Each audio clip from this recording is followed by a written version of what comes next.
सभी को नमस्कार। स्वागत है आप सबका द ज़ोरावर क्लासेस में। और जैसा कि आप सभी देख सकते हैं, आज से हम लोग ज्योमेट्री स्टार्ट कर रहे हैं। अब देखिए, मैथ्स में एक हम लोग पढ़ते हैं अर्थमेटिक, राइट। ये एक अलग पार्ट है जिसमें हम लोग नंबर्स के बारे में पढ़ते हैं। थोड़ा सा यहाँ पे हिस्ट्री पे हमें जानना पड़ेगा। आज कंप्यूटर एज ए सब्जेक्ट हम लोग पढ़ाई करते हैं, बट कुछ सालों पहले कंप्यूटर कोई सब्जेक्ट नहीं था। बट जैसे जैसे टाइम के अकॉर्डिंग चीज़ें हमारी डेली लाइफ का पार्ट बनती चली जाती हैं, वैसे वैसे हमें उसके बारे में पढ़ना पड़ता है। साइकोलॉजी भी आप लोग पढ़ते हैं। हिस्ट्री में आप लोगों ने पढ़ा है कि वर्ल्ड वॉर से पहले साइकोलॉजी ऐसा कोई ख़ास सब्जेक्ट नहीं था। जब जस्ट फिलॉसफी में ही इसको पढ़ा जाता था। बट चूंकि टाइम के साथ उसकी ज़रूरत महसूस हुई, इसलिए साइकोलॉजी को एक अलग से सब्जेक्ट बना दिया गया। In the same way maths में भी नंबर से स्टार्टिंग हुई, ठीक है। तो ज्योमेट्री की जो स्टार्टिंग मानी जाती है, मेनली ये यूनान से मानी जाती है। ये ज्योमेट्री एक यूनानी शब्द था, जियोमेट्रॉन, उससे माना जाता है कि ज्योमेट्री शब्द ये निकला है। अब इसकी ज़रूरत कहाँ पड़ती थी? आर्किटेक्चर में। पहले जो भी आर, एक मिनट स्पेलिंग गलत कर दी है, मैंने इसको याद करने का तरीका कर रखा था, आर्किटेक्चर, आर्ची टेक्चर, ठीक है, TURE। आर्किटेक्चर में ज़रूरत पड़ती थी, मीन्स ज़मीन मापने में, शिल्प कला वगैरह जो होती थी, इसमें माना जाता था कि इसमें ज्योमेट्री का यूज़ होने लगा बहुत ज़्यादा। फिर धीरे धीरे धीरे धीरे जब ये बहुत ज़्यादा बढ़ गया, वास्ट हो गया, ओके, तो इसको एज अ सब्जेक्ट इसको ट्रीट किया जाने लगा। क्योंकि किसी भी सब्जेक्ट को बनने के लिए, जैसे कंप्यूटर है, कंप्यूटर इसलिए कह रहा हूँ क्योंकि आप लोग समझ सकते हैं कि इसकी यूजफुलनेस इतनी बढ़ गई कि अब एज ए सब्जेक्ट इसको पढ़ाया जाने लगा। ओके, नहीं तो कंप्यूटर बस एक होता था, बच्चों को बस उस पर टाइपिंग वगैरह ये सब चीज़ें सिखा दी जाती थी स्टार्टिंग में। आज तो कंप्यूटर के टीचर होने लगे हैं, पहले ऐसा नहीं होता था। ओके, तो चलिए बिल्कुल इसकी बेसिक से शुरुआत करते हैं कि ज्योमेट्री की शुरुआत जहाँ से होती है। ये इंट्रोडक्टिव फर्स्ट क्लास ही है, तो हम लोग बिल्कुल स्टार्टिंग से स्टार्ट करते हैं। देखिए, पहला ज्योमेट्री का जो स्टार्ट माना जाता है, पॉइंट या बिंदु। पॉइंट या बिंदु, डेफिनेशन ये आपके सामने है। ये डेफिनेशन एग्जैक्टली ये एनसीईआरटी में जैसा दिया गया है, ये वो लिया है। और एनसीईआरटी कभी भी आपको एग्जैक्ट डिफाइन नहीं करती है। टीचिंग करने का तरीका क्या बताया जाता है कि बच्चों के सामने प्रॉब्लम्स को रखो, ओके, और उस प्रॉब्लम का सॉल्यूशन उनको खुद निकालने दो। बस हमें टीचर का काम क्या है? वी एज अ फैसिलिटेटर, बस हमें उन्हें फैसिलिटी प्रोवाइड करानी है, बाकी उनको खुद से करने के लिए हाँ हमें गाइड करते रहना पड़ेगा। तो ये डेफिनेशन भी उसी के अकॉर्डिंग इन्होंने दे रखी है। Point by A sharp tip of the pencil mark a dot. जो भी sharp tip of a pencil है, मार्क अ डॉट। ये डॉट एक मार्क कर दिया, ये डॉट मार्क कर दिया। हो सकता है कि जब मार्कर होगा तो उसका डॉट थोड़ा बड़ा हो जाएगा, अगर सुई होगा तो बिल्कुल उसका छोटा होगा। ओके, कुछ और बड़ी सी चीज होगी, उसका डॉट और बड़ा होगा। Okay, sharper the tip, thinner will be the dot. This almost invisible tiny dot will give you an idea of a point. Means अब यहाँ से जब इसकी प्रॉपर्टी को एनालाइज किया जाता है तो बिंदु की डेफिनेशन हम बताते हैं, एक ऐसी आकृति जो किसी भी नुकीली चीज से लगाया गया डॉट है, जिसका न तो कोई अपने आप में आकार है, न ही आकृति है। देखिए, ना हम इसको गोल कह सकते हैं, ना चौकोर कह सकते, कोई आकार नहीं है इसका, कोई आकृति नहीं है। ओके, भाई डॉट वो ऐसे भी हो सकता है, किसी तरीके से हो सकता है। तो जिसका ना तो कोई आकार होता है, नहीं कोई आकृति होती है, बस किसी भी नुकीली चीज से लगाया गया एक डॉट, उसे ही हम लोग पॉइंट या फिर बिंदु कहते हैं। अब बिंदु कराता क्या है? तो बिंदु एक स्थिति निर्धारण करता है। A point determines a location. ये बस आपको समझनी है। So this is the definition which is exactly according to NCERT. अब पॉइंट से आगे बढ़ते हैं। अच्छा, अब देखिए, इसमें आप लोग को कई चीज़ें लग सकती हैं कि मैं पहले ये चीज़ बतानी चाहिए थी, फिर ये चीज़ बतानी चाहिए थी। जैसे पॉइंट के बाद मैंने लाइन सेगमेंट लिया है, और कई जगह यहाँ पर पॉइंट के बाद पहले लाइन को बताया जाता है। तो मैं आपको बता दूं, पहले होता था, जैसे हम लोग हिंदी पढ़ते हैं तो पहले हम लोग किस तरीके से पढ़ते थे, हमेशा शुरुआत किससे होती थी, क ख ग घ ङ। ओके, इस तरीके से शुरुआत होती थी, क ख ग घ ङ, च छ ज झ ञ, ये अनुनासिक वर्ण होता है। पर अब पढ़ाने का तरीका क्या है, कभी किसी को शुरुआत कराई जाती है तो क से शुरुआत नहीं कराई जाती। अब क्या है, अगर मेरा नाम गौरव है तो पहले मुझे कौन सा लेटर लिखना सिखाया जाएगा, ग सिखाया जाएगा। रीजन क्या है कि बच्चा इससे रिलेट कर पाएगा। जब मैंने उर्दू सीखी थी तो उर्दू में भी सबसे पहले मुझे ग जो अ, जो ग का जो अक्षर होता है, वो मुझे हर्फ जो होता है वो सिखाया गया था। क्यों? क्योंकि मैंने उससे रिलेट करना सीखा था। और मैं सीरियसली बताऊं, हम सारा जो भी हमारा ग्रुप था, हमने सब बच्चों ने अपना अपना नाम लिखा था और हम लोगों ने उससे कनेक्ट किया था अपने आप को। तो इसी तरीके से ये लाइन मतलब वो ना मान करके यहाँ पे लाइन सेगमेंट ये एग्जैक्टली एनसीईआरटी के अकॉर्डिंग है। वो क्यों है आप लोग को पता लगता चला जाएगा। पहले लाइन सेगमेंट क्यों लिया गया है, ये सारी चीज़ें आपको पता लग जाएगी। देखिए, कहता है ये fold a piece of a paper, एक कागज को, ये मोड़ नहीं है, मोड़ ले, ठीक है, मोड़ ले और फिर उसे खोल दीजिए। मोड़ लिया और फिर उसे खोल दिया। ओके, तो खोलने के बाद आपको कोई एक निशान दिखाई देता है, तो ये जो निशान आपको यहाँ पे दिखाई दे रहा है, तो ये निशान क्या करता है, ये हमें एक आभास कराता है एक लाइन सेगमेंट का या एक रेखाखंड का। This gives the idea of a line segment. Okay, अब अगर इसी को, जो ये मोड़ है, एक धागे के साथ पकड़ लिया जाए, जैसे यहाँ पे धागा आपको दिखाई दे रहा होगा।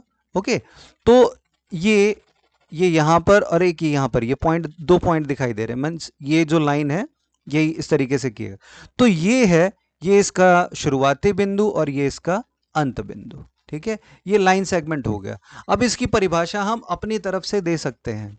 क्या? लाइन सेगमेंट या रेखाखंड हम उसे कहते हैं जिसका एक शुरुआती बिंदु हो और एक अंत बिंदु हो। दूसरी परिभाषा इसकी दी जाएगी, दो बिंदु हैं, कोई भी है, ये मान लेते हैं ये ए बिंदु है और ये बी बिंदु है। ए से बी तक पहुंचने का रास्ता, ए से बी तक पहुंचने का रास्ते बहुत सारे हो सकते हैं, ऐसे जा सकते हैं, ऐसे जा सकते हैं, इस तरीके से जा सकते हैं, ठीक है, इस तरीके से भी जा सकते हैं यहां से यहां तक पहुंचने के लिए।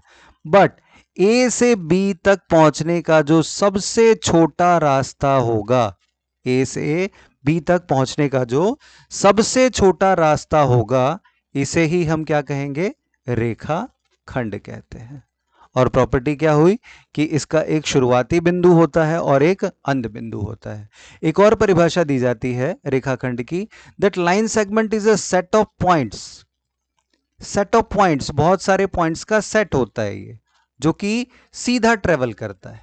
ठीक है, और इसमें एक शुरुआती बिंदु होता है और एक अंत बिंदु होता है। ठीक है, चलिए अगली परिभाषा पे देखते हैं। अगला है हमारा लाइन। लाइन सेगमेंट हो गया, रेखाखंड हो गया, अब आता है लाइन।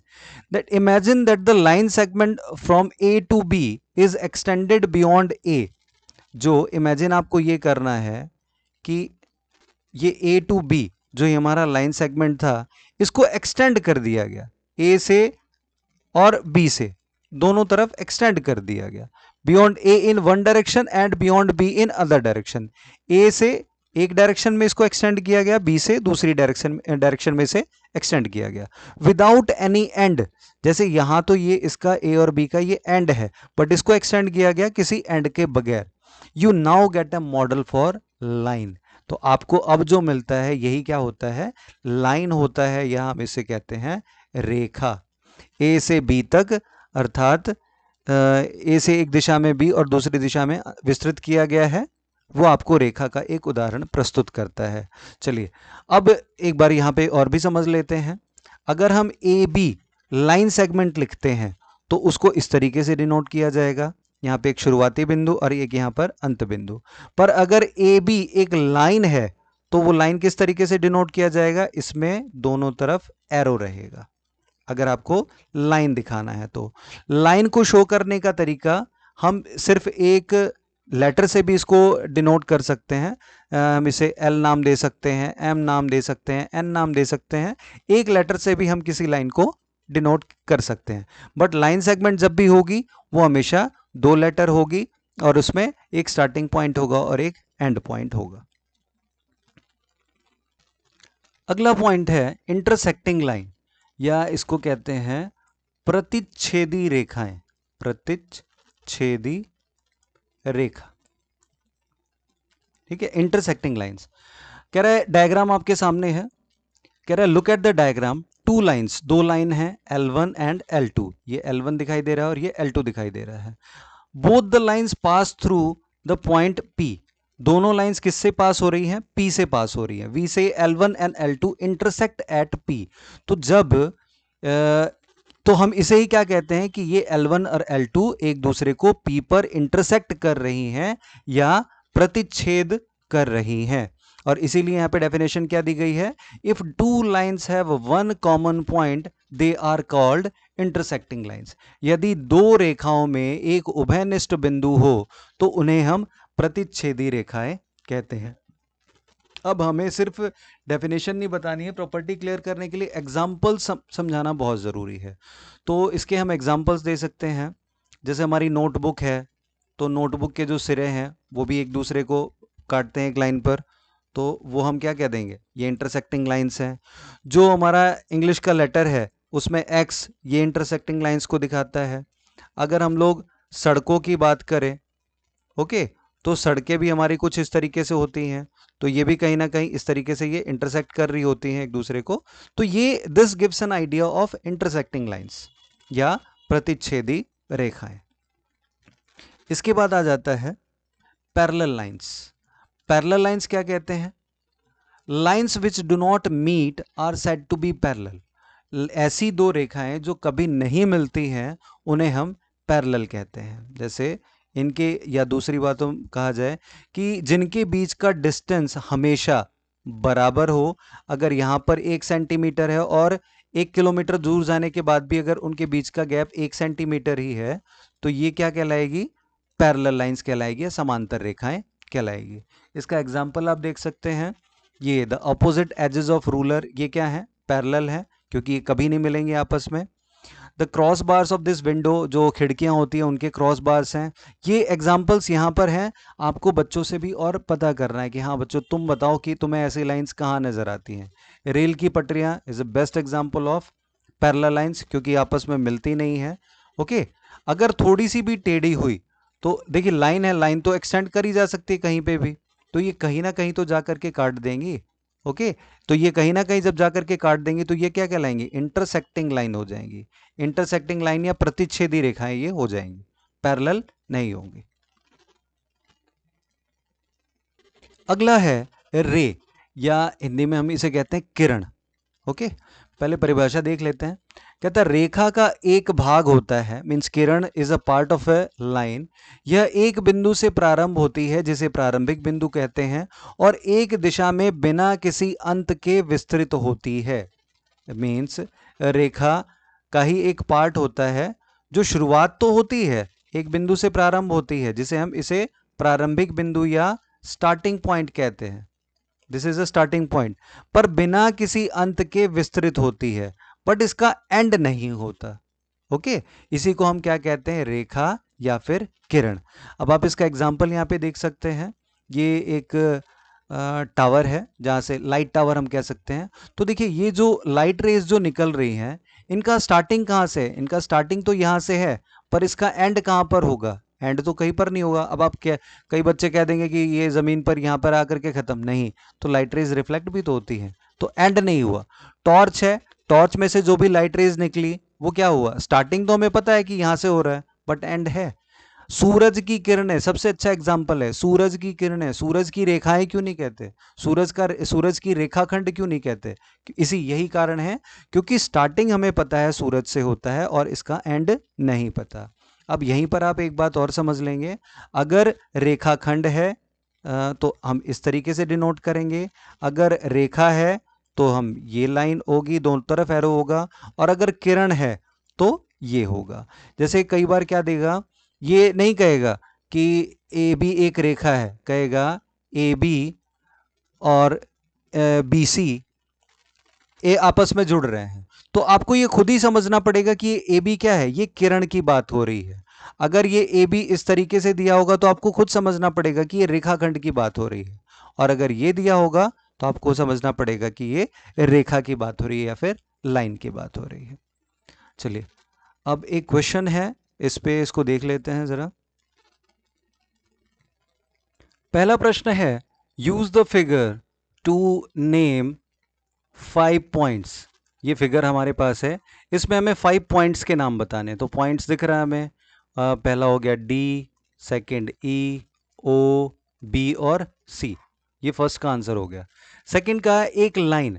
तो देखिए लाइन बहुत सारे हो सकते हैं, लाइन का यहाँ पे हम फिक्स नहीं बता सकते कि कितने हैं, बस हम एग्जाम्पल दे सकते हैं। डी ई एक लाइन हो गया, ओके, क्योंकि ये अभी एक्सटेंड हो रहा है, ये दोनों तरफ एक्सटेंड है। ईओ एक लाइन हो जाएगा, ओके, ईओ एक लाइन है, ओ भी एक लाइन है, ओ सी एक लाइन है, डीओ एक लाइन है, ई भी एक लाइन है। तो ये सारे क्या है, लाइन है। और ये ए लाइन, इसने एक लाइन के लिए काम, कोई सा भी आप इसमें से दे सकते हैं। ये एग्जाम्पल्स हैं, बाकी अगर पूछे कि भाई इसमें कितनी लाइनें हैं तो फिर वो बहुत सारी हो सकती हैं, इसके अनेक उत्तर हो सकते हैं, कोई एक फिक्स नहीं है। अगला कह रहा है 4 रेज। तो सेम जिस तरीके से लाइन इसमें बहुत सारी है, रेज भी बहुत सारी है, क्योंकि ये यहां से एक तरीके से हमें पता लग रहा है कि ये स्टार्ट हो रहा है, ओके। तो ओ बी हो सकता है, ओ बी इज अ रे, डी बी इज अ रे, ओके, ओ ई बी, ये सारी की सारी क्या है, रेज है। 5 लाइन सेगमेंट्स, इनके भी बहुत सारे एग्जांपल्स हो सकते हैं, ओके। इनमें भी वही सेम डी ई ओ, ओ बी, ओ सी, डी ओ, फिर ई बी, ओके। इस तरीके से हम बहुत सारे इसके आंसर्स दे सकते हैं, ओके। जिसको ज़्यादा डीप में समझना है, ये 6th क्लास की मैथ्स की किताब का ही क्वेश्चन है। आप जो ज्योमेट्री का फर्स्ट पार्ट आप खोलेंगे, आपको ये क्वेश्चन वहाँ पर मिल जाएगा, और आंसर्स भी वहाँ पे क्लियर कर रखे हैं, ठीक है। अगला प्रश्न है, how many lines can pass through one given point, और दूसरा है 2 गिवन पॉइंट। प्रश्न, एक गिवन पॉइंट से कितने लाइन पास हो सकते हैं। देखिए बहुत ही इंपॉर्टेंट क्वेश्चन है, और कई बार ये क्वेश्चन कॉम्पिटिटिव एग्जाम में पूछा जा चुका है।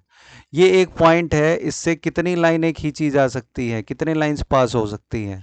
तो आंसर इज इनफाइनाइट, अनंत रेखाएं खींची जा सकती हैं। दूसरा प्रश्न है, 2 गिवन पॉइंट से, तो 2 गिवन पॉइंट से कितनी लाइन खींची जा सकती है। तो आंसर इज 1, सिर्फ और सिर्फ एक लाइन खींची जा सकती है 2 गिवन पॉइंट से, अगर वो एक है तो अनगिनत हो जाएगा। चलिए अगला कॉन्सेप्ट देखते हैं। अगला कॉन्सेप्ट है कर्व या वक्र। कहता है, क्या आपने कभी कागज पर पेंसिल से टेढ़ी मेढ़ी रेखाएं खींची हैं। देखिए टेढ़ी मेढ़ी कुछ भी रेखाएं, जैसे कि एग्जाम्पल में भी दिख रहा है, कुछ भी खींच दिया हम लोगों ने, कुछ भी, ओके।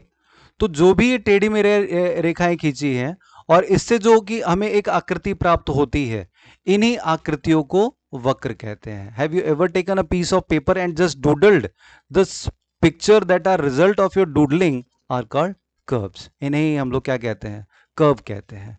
अब कर्व में कई इसके हम लोग प्रकार जानते हैं, इनकी और प्रॉपर्टीज हैं, वो देख लेते हैं। पहला बोलते हैं हम लोग सिंपल कर्व। कर्व के लिए एक और टर्म यूज किया जाता है, कहा जाता है कि जो अगर बिना पेंसिल उठाए जो भी हम आकृति बना सकते हैं, उसे हम लोग कर्व कहते हैं। अब यहाँ पे है हमारा पहला सिंपल कर्व, इसे हम लोग हिंदी में सरल वक्र भी कहते हैं। अब सरल वक्र क्या होता है वो समझ लेते हैं। जो भी वक्र अपने आप को नहीं काटता है, जो भी वक्र अपने आप को नहीं काटता है, जैसे यहाँ पर पिक्चर नंबर 1 में देखें, सेकंड में देखें, 4th में देखें और 6th में देखें, ये अपने आप को काट रहा है, ये दोनों अपने आप को काट रहे हैं, और ये तो सीधा है। देखिए नॉर्मली वक्र सीधे नहीं होते हैं जो आम भाषा में कहा जाए, बट ये मैथ्स में ये क्या है, इसको हम सीधा वक्र बोलते हैं। जो भी एक स्ट्रेट लाइन होती है उसको हम सीधा वक्र बोलते हैं। ये नहीं काट रहे एक दूसरे को, तो ये सभी क्या है, ये पिक्चर नंबर 1, 2, 5 एंड 6, ये क्या है, सारे के सारे सरल वक्र हैं, और इनको हम लोग वक्र ही कह सकते हैं, बट सरल वक्र नहीं कहेंगे, क्योंकि सरल वक्र की परिभाषा जो अपने आप को नहीं काटे वो सरल वक्र है। नेक्स्ट आता है इसमें ओपन कर्व, या इसको हम लोग खुला वक्र भी बोल देते हैं, खुला वक्र और बंद वक्र। ओके, जो वक्र या कर्व ओपन है, जैसे कि ये देख सकते हैं आप एग्जांपल, ये क्या है, ओपन है, ये हमने सिंपल लाइन से वो किया और ये ओपन है, कुछ भी हम लोगों ने एक लाइन बना दी और वो ओपन है, तो ये क्या कहलाएगा, ओपन कर्व कहलाएगा। जबकि ये एक वक्र देख सकते हैं, ये क्या है, ये बंद हो गया है, तो इसी को हम क्या कहेंगे, बंद वक्र कहेंगे या क्लोज्ड कर्व कहेंगे।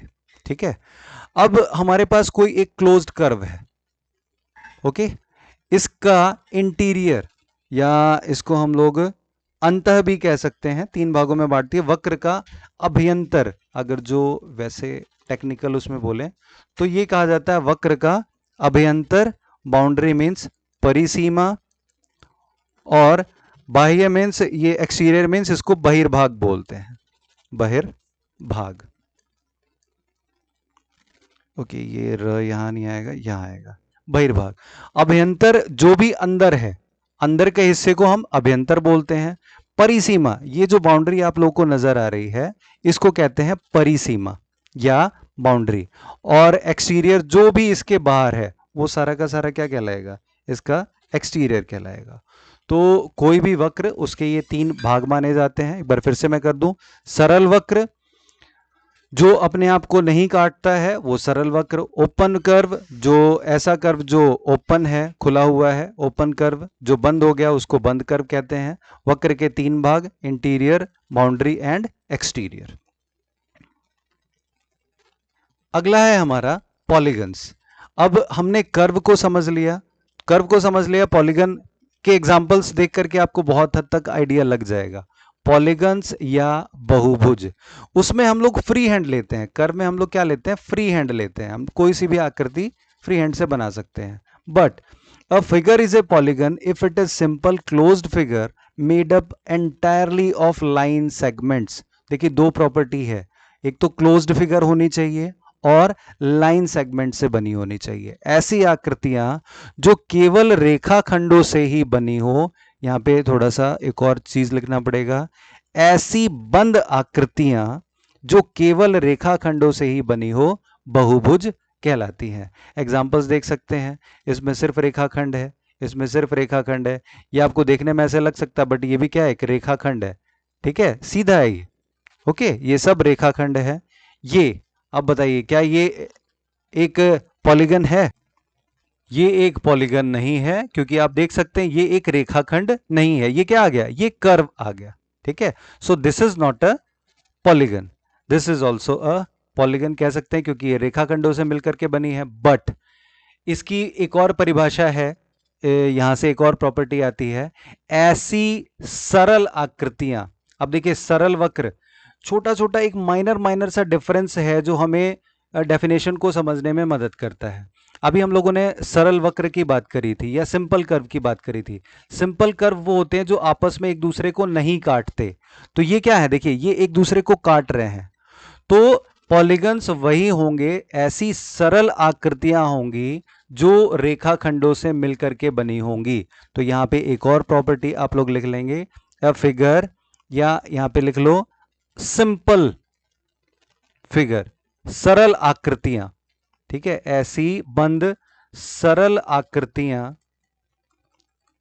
ओके, जो केवल रेखाखंडों से मिलकर बनी हो बहुभुज कहलाते हैं। सो दिस इज नॉट अ बहुभुज। अब क्वेश्चन में आ सकता है, कहने को बहुत सिंपल क्वेश्चन है, जिसने सिर्फ ये कर लिया कि जो रेखाखंडों से मिलकर के बनी है वो क्या कर देगा, वो इसको बहुभुज बता देगा। क्यों, क्योंकि बस उसको ये नहीं पता होगा कि ये सिंपल कर्व है। और क्वेश्चन ध्यान रखना, जितने भी बच्चे पढ़ रहे हैं बहुत अच्छे से ध्यान रखना, जहां पे गलती होती है ना वो टीचर्स को पता होता है। और मैं भी जब टेस्ट लूंगा तो देखना, मैं ये क्वेश्चन दूंगा और मैं गारंटी के साथ कह रहा हूं आप में से 50% बच्चे इसे गलत करेंगे, मुझे पता है। तो अभी से इसे पक्का कर लो, ताकि वो जो मैं चाहता हूं कि 100% बच्चे एटलीस्ट इस क्वेश्चन को ठीक करें। चलिए अगला कंसेप्ट देखते हैं। साइड्स, वर्टिसेस एंड डायगोनल्स, भुजाएं, शीर्ष और विकर्ण। The line segments forming a polygon are called its sides. जो लाइन सेगमेंट्स होती हैं, जैसे कि यहां पर एक पॉलीगन। अच्छा, एक क्वेश्चन और रह गया था। प्रश्न पूछा जा सकता है एक पॉलीगन या एक बहुभुज में कम से कम कितनी भुजाएं हो सकती हैं। तो आप देखें, दो रेखाखंडों से मिलकर के कोई बंद आकृति बन सकती है, जो कि तो ऐसा पॉसिबल नहीं है। तो जो मिनिमम हो सकता है ये क्या है, ये एक पॉलीगन है या एक बहुभुज है। तो तीन भुजाएं हैं, तीन भुजाओं से बनी ये एक बंद आकृति है। तो एक पॉलीगन में मिनिमम कितनी भुजाएं हो सकती हैं, तो तीन है, क्योंकि दो भुजाओं से बंद आकृति बनेगी नहीं। और मैक्सिमम कितनी हो सकती है, तो मैक्सिमम तो भैया अनलिमिटेड है, कितनी भी कर दो। ओके, लाइन सेगमेंट से मिलकर के बनी होनी चाहिए। तो ये आ जाएगा मिनिमम, हमेशा आंसर 3, मैक्सिमम नॉट पॉसिबल। अब देख लेते हैं भुजाएं। तो देखिए, the line segments forming a polygon are called its sides. जो line segment forming a polygon, तो यहाँ पे E D, D C, C B, A B, A E, ये सभी क्या है, भुजाएं हैं इसकी। शीर्ष, the meeting point of a pair of sides is called its vertex. जो साइड्स या जो भुजाओं का जो मीटिंग पॉइंट होता है, जैसे ईडी और डीसी का मीटिंग पॉइंट क्या है, डी, तो D is a vertex. DC और सीबी का मीटिंग पॉइंट क्या है, सी, सी इज अ वर्टेक्स। इसी तरीके से B is a vertex, A is a vertex, E is a vertex. यहां हम इसे कह सकते हैं शीर्ष, भी हम इसे कह सकते हैं। अब आती है बात विकर्ण की। तो विकर्ण देखिए क्या होता है, ये जो भुजाएं हैं ए ई और ई डी, जब इनका एक शीर्ष से ये मिलती हैं तो इनको हम आसन्न भुजाएं कहते हैं, एडजेसेंट साइड्स कहते हैं। These are called adjacent sides. तो जो एडजेसेंट साइड्स के शीर्षों को मिलाता है उसे ही हम क्या कहते हैं, विकर्ण कहते हैं। ईडी और डीसी, ये एक विकर्ण हो गया। ओके, ये एक विकर्ण हो गया, ये विकर्ण हो गया। ओके, तो ये सभी क्या है, विकर्ण है। यहां पर देख सकते हैं ये भी एक विकर्ण हो जाएगा। तो ये 3 पॉइंट भी और समझने, भुजाएं, शीर्ष एवं विकर्ण। ओके, इस वीडियो में इतना ही रखते हैं, क्योंकि काफ़ी चीज़ें बताई हैं। वैसे कहने को बहुत छोटी छोटी चीज़ें हैं, बट आपको क्या करना है, इस वीडियो को पढ़ के हर कंसेप्ट को क्लियर करना है। अपने नोट ज़रूर बनाने हैं, छोटे छोटे पॉइंट्स हैं, बट वो अगर क्लियर नहीं होंगे, आपके क्वेश्चन एग्जाम में बहुत सारी गलतियां होने के चांसेस रहेंगे। तो इसे बहुत अच्छे से देखना। Problem always welcome, we will discuss. Thank you.